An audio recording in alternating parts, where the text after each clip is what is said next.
struggling. Hi.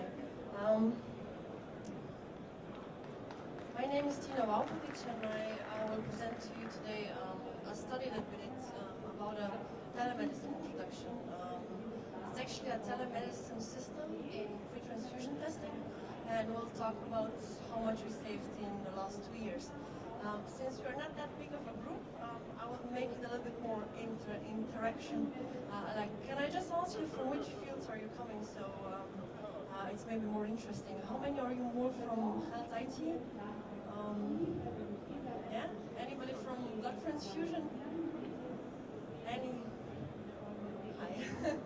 Any more from health economics? So that you're more interested also. Okay, that's nice to hear. Nice to see. I'm actually by profession a health economist, but now also more and more in telemedicine application development. So just for the beginning, since we're coming from different fields, what actually is a health technology assessment? It's more and more used in different countries to compare different technologies, right? We look at a problem, we look at a medical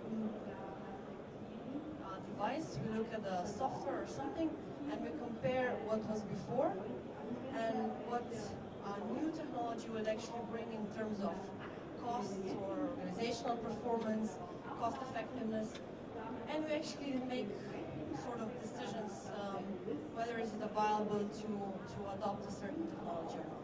So this is the main purpose of health technology assessment. It's more and more used in reimbursement as well. So a lot of countries, especially UK, Netherlands also, their new technologies are required to have a health technology assessment done in order to be reimbursed by health insurers. And just for the people who are not from the transfusion, so if you fell somewhere in the mountains and you are rushed in for a surgery and you need 2 liters of blood, then before a transfusion is given to you in the lab, they will make a special sort of pre-transfusion testing. So they will mix donor's blood and your blood, and they will say, okay, if you give you this blood, you will not die. So this is the main purpose of pre-transfusion tests. It's performed in all countries around the world. There are slightly differences, but it's mandatory by law.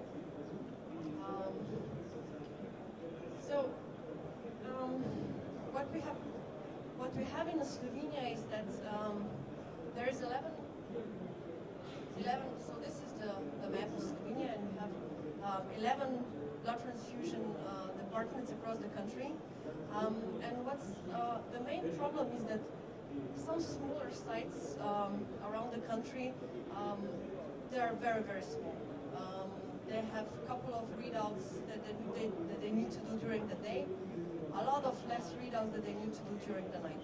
So it is very, very expensive to have a medical specialist there 24/7 reading and interpreting the pre-transfusion tests. So what happened is that although the law requires that we have the same quality for the patients across the country, it was just not viable to have these doctors there.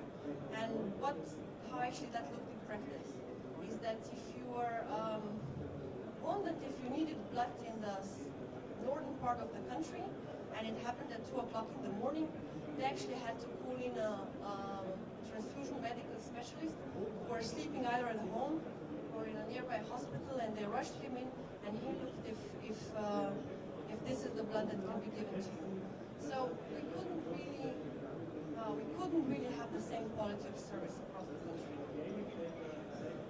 So what we actually did, we said, let's find a solution, let's find something that will solve the problem. So we developed a sort of telemedicine alternative that is now able to bring an experienced professional to whatever location across the country. And the solution is relatively simple.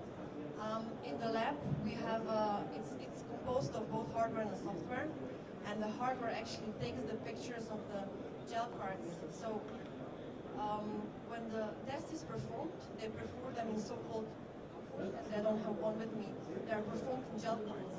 And what we do, we take the pictures of the gel cards, we put them in a software, And we send them to a physician which is remotely located, and he interprets the results. He signs them electronically and sends them back. This is actually the machine which takes the pictures, and this is how actually the software looks on the computer. And instead of the individual dots, now we have a full network, and instead of 11 medical professionals 24/7, we have now 2 sitting in either reference laboratory or any of the other laboratories to cover the whole nation.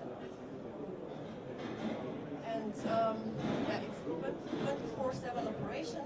Now it's in full service for 2 years already, and we do over almost 2,000 cases per month since half a year. So what I actually did, when we went to see and when we want to check what was before and what was now, we really went into the lab and we talked to the medical professionals, we talked to technicians, we talked to management, and we really sat down and see what was the whole work process before we implemented the telemedicine and what happened afterwards. So we actually went step by step, draw down the process, and checked on each step what was the difference on different levels. So we checked what happened in terms of technical and clinical safety, what happens in terms of clinical effectiveness. We checked the cost and we checked the organizational performance. And we interviewed a lot of people. We also talked to health insurers, since they are the final payer, to health ministry, and also to patients, how they perceive the difference in performance. We'll just go over the main results. So what we've seen is that the telemedicine is technically safe, and what's actually is really important for medical professionals and for people who are in the business, but also for IT professionals, that it is a service that they don't have to think about it. It's there, it's 24/7, and it needs to work perfectly. So whenever you have a telemedicine application and then you hear people saying, oh, it dropped down, it didn't work for 5 minutes, that should not happen. So it's really, really important that both on technical and clinical side, the safety is fully acknowledged. So it needs to work, and really all the mistakes that usually happen is that you double check the stuff, so that you put sort of built-in safety solutions into the software, that you build them into the process, that you really work on that part. This is the basis that we even talk if the telemedicine will work afterwards. We also went and see what happens with clinical effectiveness. Unfortunately, because of the time span that we had for the study, and also because the effects on the final patient health, which we would like to estimate, we didn't have enough data, so we can't really say that we did improve the patient health in their, I don't know, that they lay in hospital for 3 days instead of 4, but we will see later that other benefits came out. So what happened with the cost is that the cost savings per year, we checked, we really took every cost that happened. We checked it, we did the detailed costing, we looked at how much the development cost, we looked how much effort was put from the blood transfusion network, how much was in with the, how much effort was put from the people who developed the system. And we really checked the costs on all sides, and we actually, just in the first year of the service, we realized half a million of savings. So in the last 2 years, you can count that that's over 1 million that we saved just for having a telemedicine network. But when you talk to the medical professionals, it's not really the cost that for them matter. It's always the managers and the health insurer. But when we went to talk to laboratory engineers and we talked to the medical professionals, what they say is that what happened on inter-organization level, that's the most important. And for them, that is also the effect that we need to study and investigate in the following 5 years. But just in this year or these 2 years that the service is up, for them it's really important that now they are assured that they provide the same quality across the country. Because this is also what matters for the patients. When we talk to the patients, all of a sudden they're thinking, well, it doesn't really matter if I live in the north of the country or in the south of the country, I know that I get the same service. It's very, very important for people. The second thing that happened is that when we put in the telemedicine application, we went to see the whole working process, how they work. We streamlined and we really standardized the workflow in all the smaller departments. It really helped for their work. Technicians, especially before, they just had a medical professional who was sleeping in, they had to call him, he was not reassured. Now he just knows, he's sitting in his lab, he knows that 24/7 there is going to be a medical professional there. If I'm going to call him, if I'm going to contact him, he's there. So this reassurance, it's very important for laboratory technicians. Of course, we also have now an experienced professional throughout the country, but what's even more important for medical professionals is that before, if you're a medical specialist in a very small transfusion unit, you didn't really get the chance to work on the cases that are usually sent to reference laboratory. So the most complicated cases were usually solved out by the people who were sitting in the reference laboratory. And right now, it doesn't really matter. If you're a medical professional sitting way behind, way in a small unit, you also get your chance to be on-duty consultant. You work on the hard cases. So basically, all the physicians in the network are actually now getting into the same level of engagement throughout the blood transfusion. What also happened is that now we have a dedicated medical specialist. So before, in this 11 blood transfusion units, we had a medical specialist who was sleeping and they woke him up at 2 o'clock in the morning and said, please come down and do read out the gel card. But now the guy comes in at 10 o'clock in the evening and he knows, because he has so many workload, that he'll be fully engaged from 10 o'clock in the evening until the morning. So the mindset of a professional who comes now to work is completely different as we had it before in the old system. What we also manage is that it's very different across the countries, but a lot of countries still have a problem that they have very different information systems. So blood banks have different information system than blood transfusion, the health, the whole, the national blood transfusion network is different.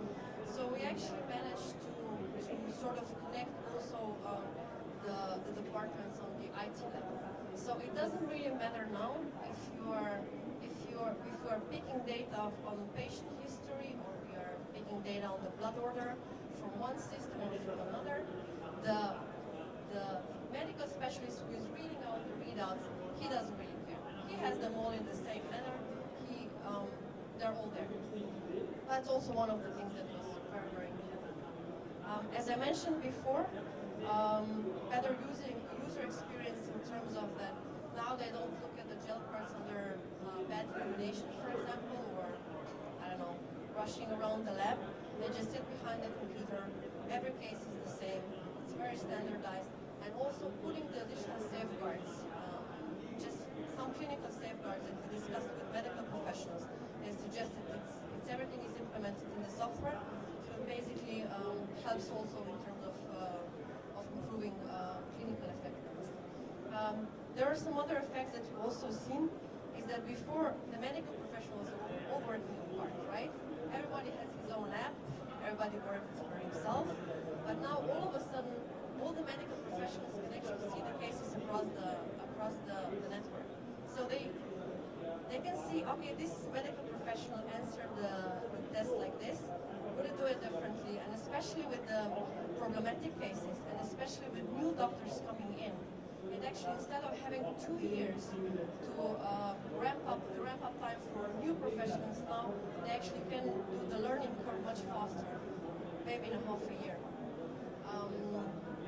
Also in the software there are other tools built in, like senior management tool, just to see when the cases are performed, which time, how much time does it take. And least but not last is that telemedicine really helped to change the interaction and communication across the people. As I said before already, having medical professionals for smaller units being on the same level now as maybe with medical professionals at reference laboratory, that was one thing that happened. Also the fact that laboratory engineers now have a little bit more decision making and everything is at hand. It's also very important. So these organizational improvements were really taken good by the medical professionals. This is pretty much from my side. XLAB is the company which developed the system. They're presenting the demo is in all 02. So do welcome, do ask some questions, do give me some feedback. Thank you.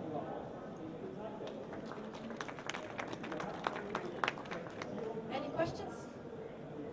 Or any observations? Did you work on any telemedicine applications in your country or no? Can I? So the model is obviously for the doctor to cross-match the results. Has there been any work in automating that so that the software can effectively do the cross-matching probably as good, if not better than the doctor?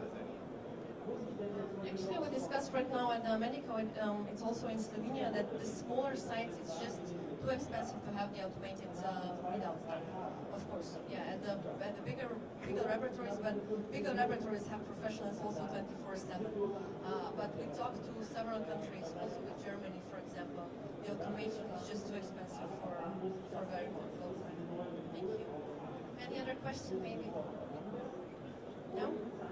So I wish you all the best here at Medica, and if you're too scared to ask me now, come later and grab my